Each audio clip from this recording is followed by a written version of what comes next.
warahmatullahi wabarakatuh. Bertemu lagi dengan saya, Dedi Restiawan Kusmana. Hari ini akan membahas materi tentang dinamika rotasi bagian yang ketiga, yaitu tentang energi kinetik rotasi dan momentum sudut. Ya. Nah, baiklah, kita lihat satu persatu. Pertama tentang momentum sudut. Momentum sudut merupakan ukuran kesukaran benda untuk mengubah arah gerak benda yang sedang berputar atau bergerak melingkar. Nah, dirumuskan dengan persamaan L sama dengan I kali dengan omega. Nah, jadi nanti arah L searah dengan omega, ya, yang tandanya merah. Gunakan kaidah tangan kanan. Nah, kemudian L itu adalah momentum sudut. Satuannya kilogram meter pangkat 2 sekon pangkat min 1. I-nya adalah momen inersia benda, tergantung nanti bentuk bendanya apa. Omega adalah kecepatan sudut benda, satuannya radian per sekon. Ya. Nah, contoh sederhananya seperti ini. Ada sebuah partikel masanya 0,5 gram melakukan gerak melingkar dengan kecepatan sudut tetap 2 radian per sekon. Jika jari-jari lintasan partikelnya adalah 10 cm, maka momentum sudut partikelnya adalah berapa? Nah, tadi dirumuskan bahwa L itu sama dengan I kali omega. Nah, karena dia berupa partikel, maka I-nya diganti menjadi mr kuadrat. Masanya 0,5 gram, berubah dulu ke kilogram. Jadi dibagi 1000 ya, 0,005 ya, nolnya ada jadi ada 4 semuanya. Kemudian ini jari-jarinya diubah ke meter, dibagi 100 jadi 0,1 dikuadratkan kali 2. Maka diperoleh menjadi 0,00001 atau bisa ditulis 1 kali 10 pangkat min 5 kilogram meter pangkat 2 per sekon. Jadi jawabannya yang A ya. Kemudian contoh yang kedua, sama, ada partikel 3 kg, kelajuannya konstan 4 meter per sekon, mengelilingi lingkaran dengan jari-jari 5 meter. Tentukanlah momentum sudut anguler atau momentum sudut ya, momentum anguler itu. Partikel tersebut terhadap pusat lingkaran. Nah, ini yang diketahuinya ada M, ada V, dan ada R. Oke. Kita lihat tadi rumusnya L itu I kali omega.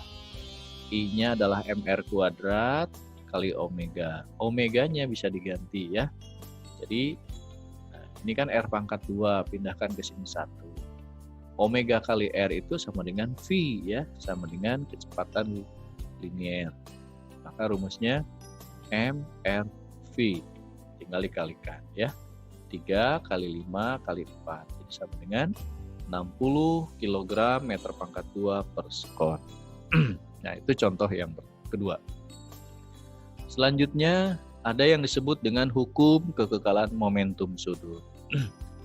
Jadi ketika sistem tidak mengalami torsi dari luar atau tidak ada momen gaya dari luar atau sigma torsinya 0, maka momentum sudut sistem akan kekal atau nilainya tetap. Keadaan ini disebut dengan hukum kekekalan momentum sudut. Dirumuskannya seperti ini ya.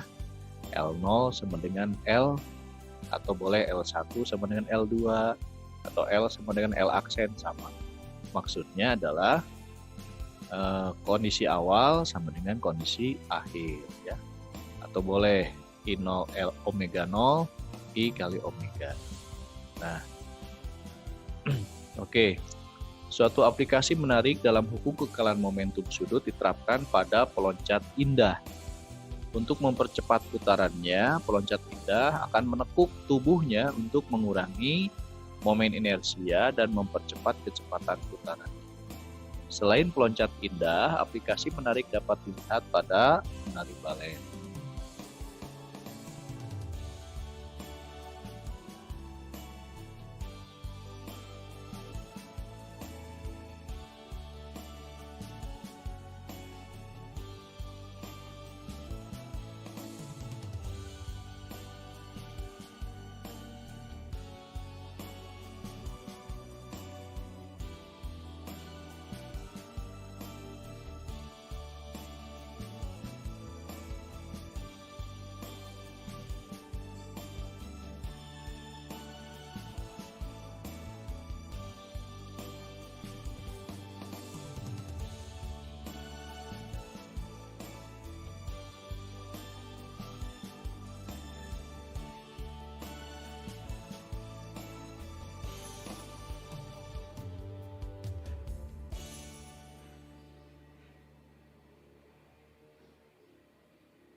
Nah, jadi contohnya ini pada senam ya. Ini lihat, ini ditekuk supaya jari-jarinya kecil sehingga menghasilkan putaran yang cepat. Nah, ini maksudnya seperti itu. Atau pada penari balet. Ya, ini di ice skating balet ya. Nah, ini kan makin cepat ketika jari-jarinya mengecil. Oke.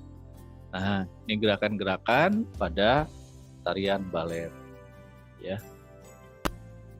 Ya, contoh soal yang pertama ya. Ini kita lihat soal SNMPTN tahun 2009 ya. Jadi ini ada masanya disimpan di ujung, lalu berputar. Kecepatan sudutnya omega, masanya M, jari-jarinya adalah L.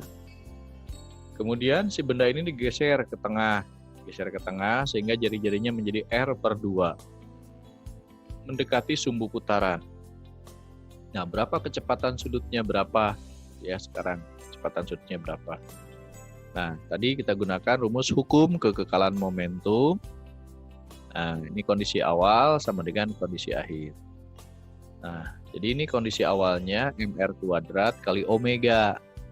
Kondisi akhir sekarang jari-jarinya menjadi setengah R kuadrat kali omega akhir. M sama R kuadratnya bisa dicoret sehingga muncullah persamaan seperti ini ya. MR kuadratnya coret, MR kuadratnya coret. Jadi ini setengah dikuadratkan. Nah, jadi 1/4, nanti 4 pindah ke sini kan. Jadilah omega akhirnya 4 omega ya. Nah, contoh yang berikutnya. Nah, ini tadi penari balet ya. Nah, penari berdiri di atas lantai es licin dan berputar di tempatnya seperti pada gambar. Gambar A, tangannya disilangkan di dadanya. Gambar B, ini direntangkan. Pernyataan yang benar adalah tentang momen inersia dan momentum sudut. Nah, yang jelas berlaku hukum kekekalan momentum sudut. Jadi pasti momentum sudutnya sama. Pilihannya kalau nggak B, ya E. Ya. Nah, terus momen inersianya bagaimana? Kalau ini kan jari-jarinya kecil. R-nya kecil berarti I-nya juga kecil. Berarti yang A, momen inersianya lebih kecil. Ini yang lebih kecil. Ya, maka kemungkinan jawabannya E. Kita lihat rumusnya begini kan? Ya, IA MRA kuadrat, IB MRB kuadrat. Sehingga karena RB-nya lebih besar daripada RA, maka IB-nya lebih besar daripada IA. Oke. Nah, atau IA-nya yang lebih kecil. Tapi momentum sudutnya sama karena berlaku hukum kekekalan momentum sudut ya. Nah, maka jawaban yang benar adalah yang E. LB-nya sama tapi IA-nya lebih kecil atau IB-nya yang lebih besar ya. Oke, selanjutnya contoh nomor 3. Nah, kita lihat ini ada piringan A sedang berputar dengan kecepatan sudut 120 rpm ya. Lalu B ditempelkan di atasnya. Berapa kecepatan sudutnya sekarang gitu ya. Nah, ini diketahui massa piringan A, massa piringan B, jari-jari A dan jari-jari B ya. Maka momentum kondisi gambar 1 sama dengan kondisi gambar 2 atau I1 omega 1 I2 omega 2. Nah, I1 posisi 1 itu hanya A saja, jadi IA omega A. Tapi di posisi 2 ada gabungan A dan B, jadi I-nya dijumlahkan. Kalau omeganya kan sama, omega gabungan ya kita sebut. Nah, tinggal dimasukkan. Nah, ini karena berupa piringan, jadi rumusnya setengah MR kuadrat ya. IA-nya ganti setengah MR kuadrat, begitu juga IB-nya ya. Nah, ini setengahnya bisa dicoret semua, setengahnya bisa dicoret ya. Nah, tinggal M-nya 0,1, ini kan 100 gram, rubah dulu ke kilogram ya. Nah, RA-nya ini 50 cm, 0,5. Omeganya 120 rpm. Oke, sama ini dimasukkan lagi. Untuk yang B 0,3 kg, lalu R-nya 0,3 meter. Nah, dari sini 300 dan 30 ya. Nah, kali omega gabungan sehingga diperoleh. Nah, ini boleh coret nih. Coret, mau komanya coret lah, ganti ya. Sehingga diperoleh jadi begini. 5 kuadrat kali 120. Ya, 5 kuadrat tambah 3 kali 3 kuadrat. Dapatlah 3052 omega gabungan. Omega gabungannya 57,69 rpm. Rpm itu rotasi per menit. Kalau diubah ke dalam radian per sekon, maka dikali 2pi dibagi 60. Ya, satu putaran kan 2pi radian. 1 menit dirubah ke detik jadi 60 detik atau sekon ya. Maka hasilnya 1,92 radian per sekon. Oke, berikutnya materi yang kedua adalah tentang energi kinetik rotasi. Nah, jadi kalau benda sedang berputar, maka dia punya energi kinetik rotasi. Rumusnya adalah setengah I omega kuadrat. Ya. Kalau dia hanya berputar saja, bagaimana kalau gerakannya menggelinding? Menggelinding itu ya translasi ada rotasi, jadi bergeser dan berputar. Maka energi kinetiknya ada dua, ada translasi dan ada rotasi. Kita sebut sebagai energi kinetik total. Nah, ini rumus energi kinetik translasi atau bergesernya setengah mp kuadrat. Ini yang rotasinya setengah I omega kuadrat. Nah, atau bisa diubah seperti ini. Ya. Ini setengah mp kuadrat. Nah, ini setengah I. Nah, I-nya diganti menjadi kmr kuadrat. K itu bilangan yang ada di depan mr kuadrat. Misalnya kalau silinder pejal setengah mr kuadrat berarti K-nya setengah.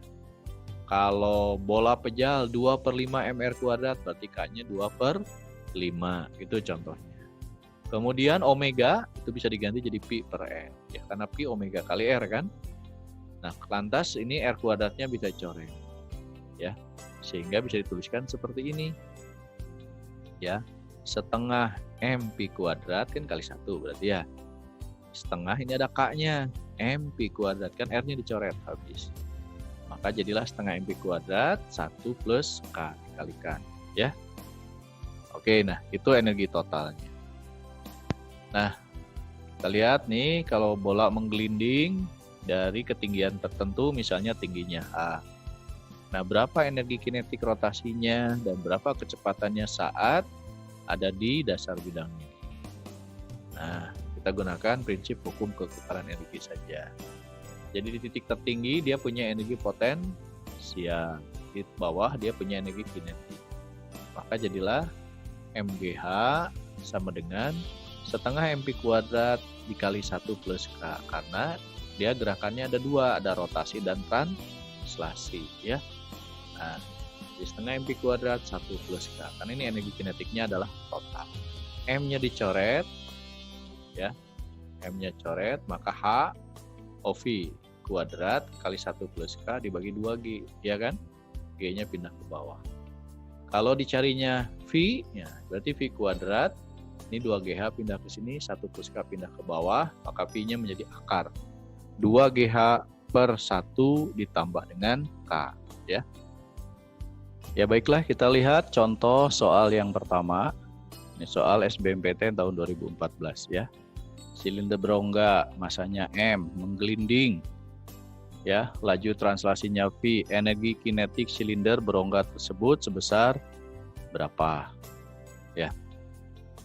Nah, mana yang benar gitu kan? Kita lihat. Ini energi kinetik total rumusnya ini karena kan menggelinding. Ya, menggelinding. Setengah mp kuadrat plus. Nah, kemudian K-nya berapa? K-nya 1 karena silinder berongga kan rumusnya mr kuadrat. Jadi K-nya nilainya 1, maka diperolehlah M kali V kuadrat ya. Oke, contoh yang kedua, ini soal SPMB 2006 ya. Bola pejal, nah, menggelinding, bidang miringnya 7 meter ketinggiannya, sudutnya 37 derajat. Nah, pernyataan berikut yang betul adalah yang mana? Kita lihat kecepatan bola. Nah, kecepatan bola kan rumusnya akar 2GH per K ditambah 1. Karena bola pejal berarti K-nya 2/5 ya. 2/5 mr kuadrat kan. Nah, jadi 2/5. 2GH 140, ini 1,4, jadi 10 ya, diangkatkan 100 kan. Yang kedua, energi kinetik rotasi. Ya, kalau rotasi rumusnya setengah I omega kuadrat atau setengah K mr kuadrat Pi kuadrat per R kuadrat, boleh diganti ya, atau sama dengan setengah K mP kuadrat, silahkan. Nah, lalu bola pejal, K-nya 2/5 tadi ya, M-nya 2, P-nya 10 kuadrat, 40 Joule. Kemudian yang ketiga, percepatan bola menggelinding. Nah, kan rumusnya ini, G sin theta dibagi K plus 1 ya. Tinggal dimasukkan. Nah, sin 37 0,6. K-nya 2/5 karena bola ya. Jadi diperoleh 4,29 atau boleh dibulatkan 4,3. Yang keempat, energi kinetik total. Ini rumusnya kan, setengah MP kuadrat 1 plus K. Masukkan, K-nya 2/5. Jangan lupa ya, 2/5. M-nya 2, ini 10. Maka diperoleh hasilnya adalah 140 Joule. Oke, mudah kan? Soal ujian masuk perguruan tinggi juga. Hubungan energi kinetik rotasi dan momentum sudut ya. Nah, energi kinetik rotasi kan setengah I omega kuadrat. Nah, atau boleh ditulis seperti ini ya, setengah I kuadrat omega kuadrat per I. Atau boleh dimasukkan ke dalam kurung, kan sama saja bentuknya. Ya, sedangkan I kali omega itu adalah L. Maka bisa ditulis setengah L kuadrat per I atau L kuadrat per 2I boleh ya. Nah, itulah materi tentang energi kinetik rotasi dan momentum sudut ya. Supaya lebih mahir lagi, lebih memahami, maka silahkan dicoba nih latihan soal yang pertama dan kedua tentang momentum sudut ya. Ini soal yang ketiga dan keempat tentang hukum kekekalan momentum sudut ya. Lalu kemudian, nah ini yang kelima dan keenam itu tentang energi kinetik rotasi ya pada silinder pejal ya. Nah, silahkan dicoba. Nah, terima kasih atas perhatiannya, semoga bermanfaat. Wassalamualaikum warahmatullahi wabarakatuh.